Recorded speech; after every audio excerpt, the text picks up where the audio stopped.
You ask Tiger to solve. This deals with linear equations with one unknown. The final result is w equals 22. Let's solve it step by step. Simplify the expression. Find the greatest common factor of the numerator and denominator. Factor out and cancel the greatest common factor.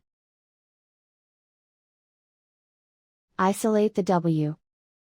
Multiply both sides by 15. Group like terms. Multiply the coefficients. Simplify the fraction. Multiply the fractions.